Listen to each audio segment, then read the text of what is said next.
We work hard as physicians to take care of the health and well-being of our patients. But when it comes to our money, do we have the same condition of care? Probably not. Let's change that together. Welcome to the Financial Freedom for Physicians podcast, where we'll fight and advocate for your financial literacy. As always, I'm your host, Dr. Christopher Liu. Thanks for being here. Let's jump into the show.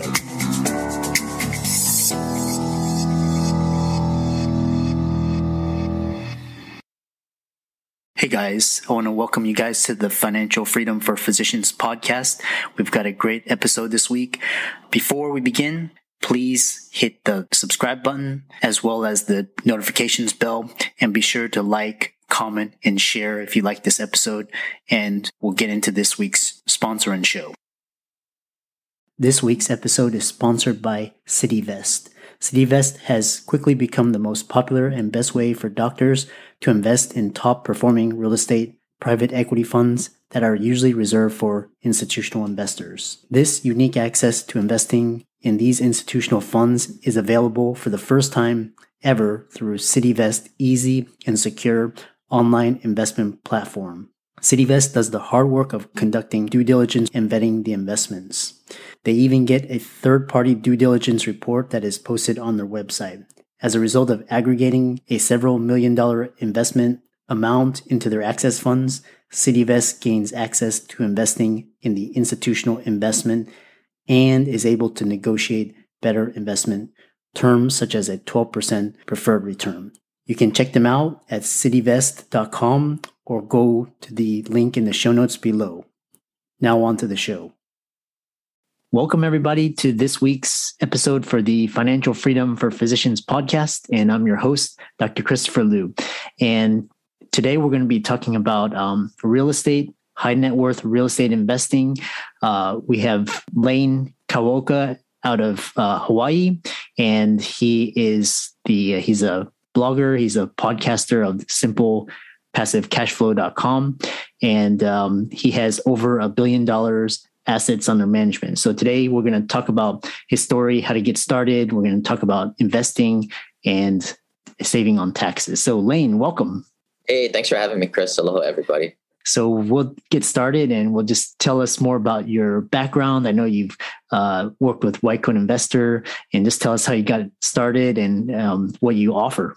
Yeah, so I started investing back in 2009 when I bought my first rental property. Up until that point, and I think like your audience, right? We're taught to all go to school, study hard, be good boys and girls. And I became an engineer. I wasn't as smart as other people in my family to become doctors. But I realized, I think a lot of high paid, highly stressed out professionals is, it's not all cracked up to be. And a lot of people, they head off into these high income occupations. They start to get, they go down that road of just kind of being a big hamster in the rat race.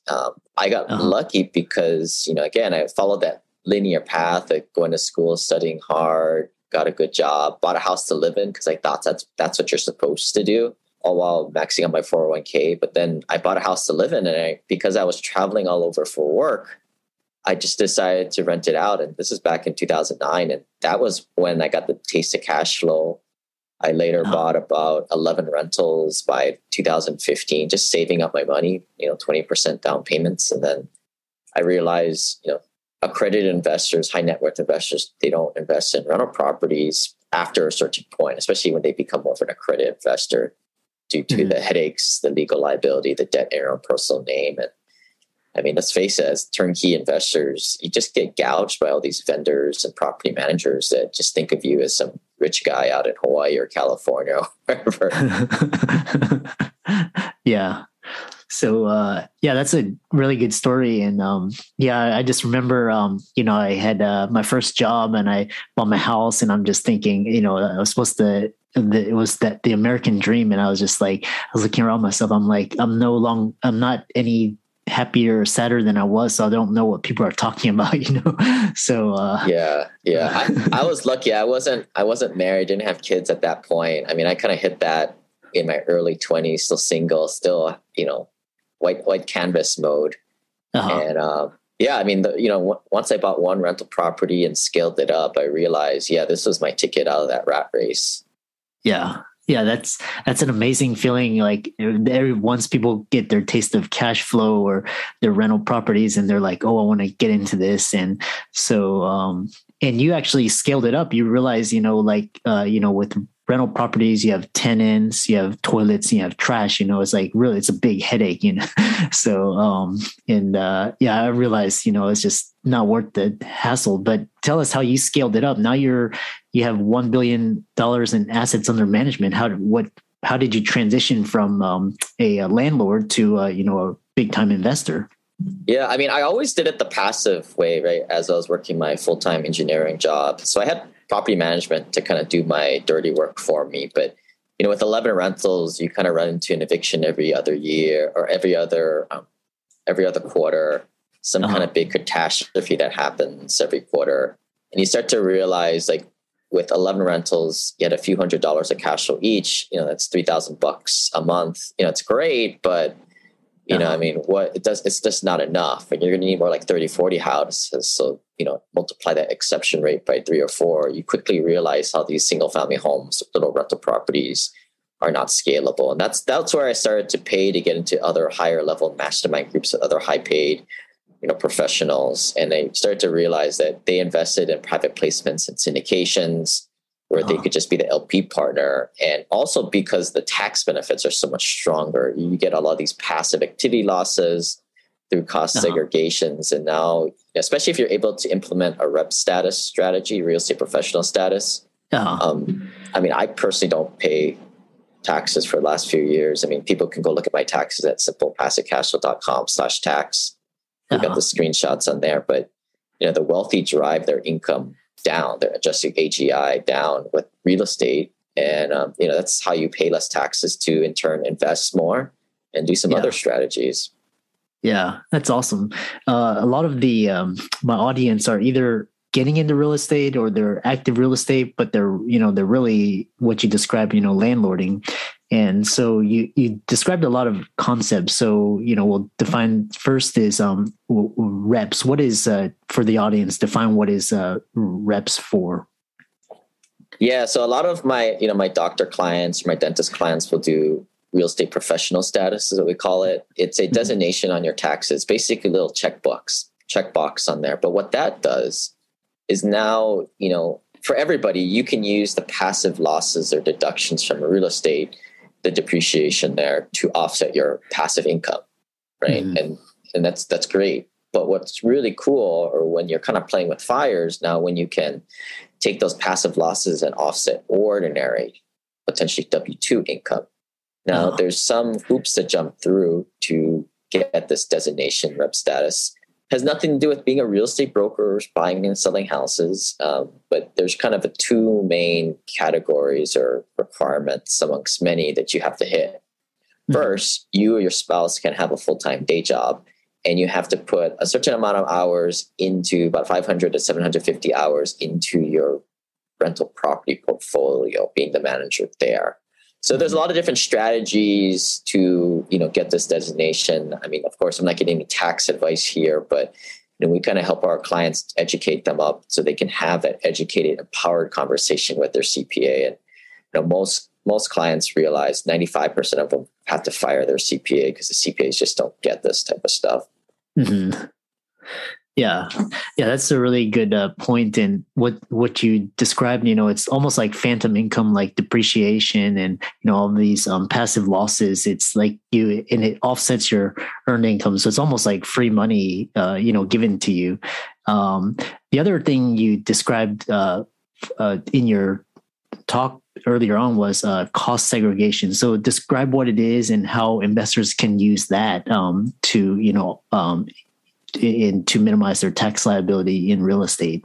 Yeah. So I think, kind of when we're all like little landlords, we got our single family homes, a lot of investors are aware that you're able to deduct the 1/27th of the value of the property improvement every single year, which is great. And that typically offsets a lot of your passive income from the investment. But in commercial real estate, we do what's called a cost segregation. So basically we pay a consultant to put this big report for us together we typically pay about $5,000 to $10,000 for each of these reports. So, a little landlord, that's just too much money to spend on something like that. But when we buy, $40-100 million apartment complexes, that's a drop in the bucket. But what that little report does for us is it allows us to many times take 1/3 the whole building value all in the first year. Now, this creates a huge amount of passive activity losses. And I would probably say, on the magnitude, maybe 10, 20 times the amount of deductions in the first year as you would have been doing it traditionally using this cost segregation bonus depreciation method. And what this does is, instead of just merely offsetting your passive income, this creates a huge surplus of passive activity losses, which we call suspended. So think of it as staying suspended up in the clouds until you, the taxpayer, choose to strategically use it or not. Now, most people will just let it stay up in the clouds, use it when they have a cash out or any type of, capital event, they sell the building. But people who are, we educate people on how to use it strategically to their best advantage. So, for example, take a high income earner like a doctor like yourself making $600,000 a year. What we'll typically, come to, and there's no one way to play this, and that's what drives like CPAs crazy. Is this is all not a black and white game. There's different strategies, and there's some risks in terms of you not taking the best strategy. But one prudent thing that we would kind of use as a baseline strategy would try and lower your income down to $340,000 adjusted gross income. The reason being that there's a big gap between, I think that's 24 or 32% gap. So if you can drive your income from 600 down to 340, a delta of approximately, $250,000. Yeah. You've just saved, you've just saved $120,000, $130,000 of taxes, which now you can go and invest that money and get even more passive losses. But then, also doing other strategies such as infinite banking, those types of things. And this is just a prime example of why the rich get richer and, the poor middle class are just becoming smaller and smaller. Yeah. Yeah. It was, as the, taxes are especially for the ultra rich and the ultra wealthy, are their biggest liability. So any sort of tax saving, especially in the hundreds of thousands, millions of dollars, if they can save that in taxes, that's huge, because, I'm all for paying taxes, but, a lot of it's wasted. So, yeah, I mean, I agree with you, but that's where in reality, it's not the ultra wealthy paying the taxes. It's not the smart, sophisticated investors doing this stuff. It's the people just like us, right? It's the engineers, it's the doctors, it's the accountants that are these poor working saps, right? We're the ones in the shrinking middle class that are paying our fair share and above in taxes. And this is why, I've been so adamant to kind of teaching people how to do this stuff, because I mean, it's unfair, right? We're the good little boys and girls who did everything that the system told us to do, but the system is kind of letting us down. The system is creating this situation where they want us to keep playing doctor for 10, 20, 30 years. If we stop doing this stuff or stop building bridges, how will society function, right? It sure as heck is not the trust fund kids, the wealthy people who have the great tax strategists. And it's sure heck ain't the low end people, right? That is pushing society forward. It's the shrinking middle class. Yeah, I agree. So what are some steps? How can, people that want to jumpstart their real estate investing career or save on their taxes, do you recommend them do the single family route or just jump right into syndicates? What would you advise? Yeah, I mean, it depends where you are in this wealth building journey, right? I mean, here at simplepassivecashflow.com, we kind of educate higher paid professionals. And some of our higher paid professionals are what we call Henrys, which stands for high income, not wealthy yet. I would say if your net worth is under $250,000 and you make a good salary, you may consider buying little rental properties. But I would say certainly as you become more of an accredited investor, which you can just go Google the SEC definition for that. I think skipping over these little rental properties would be prudent. And, but then you have to surround yourself with the right passive investor colleagues because in this alternative investment world, it's relationships are everything.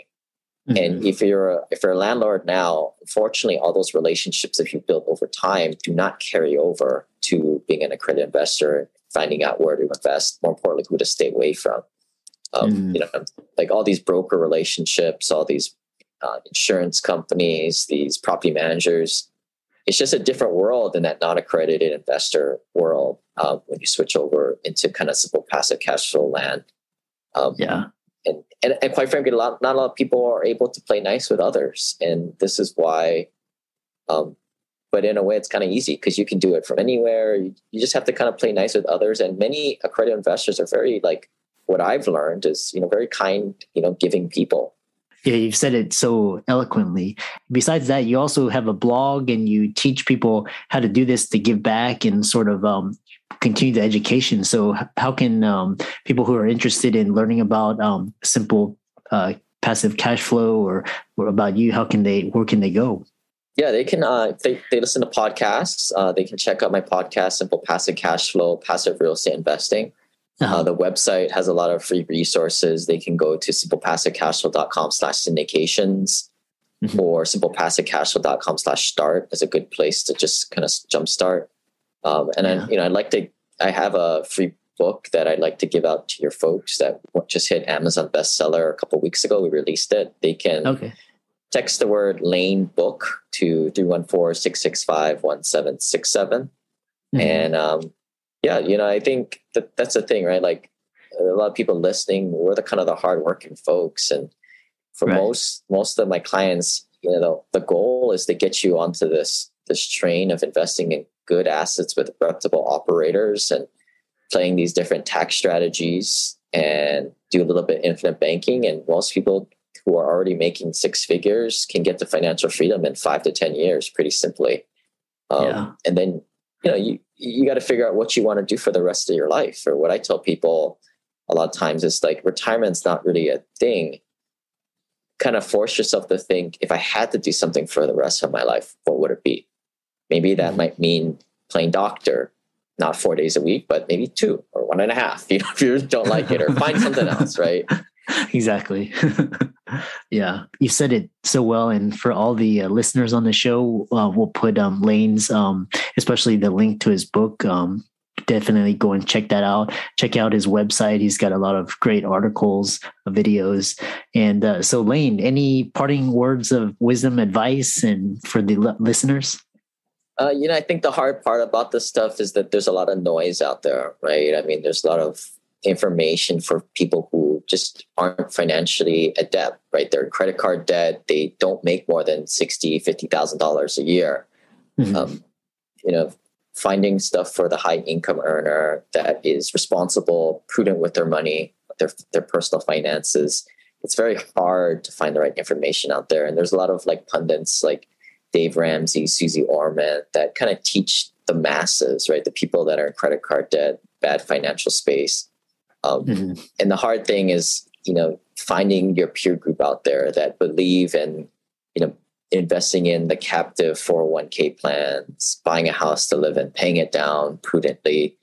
That's not what the wealthy do, right? I mean, and that's the hard thing, is to kind of separate what makes sense, think for yourself. And at the end of the day, nobody's going to think out for your best interest in yourself. But so, go out there and kind of read all you can. Check out Simple Passive Cash Flow podcasts. And hopefully we'll be connecting in the future, folks. Awesome. Well, thanks so much. And we look forward to having you on the show again. What a fantastic show. I hope you enjoyed our very special guest. Just remember, as a shout out to our this week's sponsor, cityvest.com. Cityvest gives you access to the best real estate private equity funds with enhanced investment terms, verified due diligence, and lower risk. You can check them out at cityvest.com or click on the link in the show notes below to hear about their upcoming investment offerings. I'm excited that you made it for another episode. You are truly the best. If you've been following the show for a while, you know that my passion is to bring you the education you need to find your path to financial freedom. Please come back week after week for new content, new resources, and great guests. Until then, if you haven't already, please be sure to check out the website, www.drchrislumdphd.com for more support. I'll see you next week.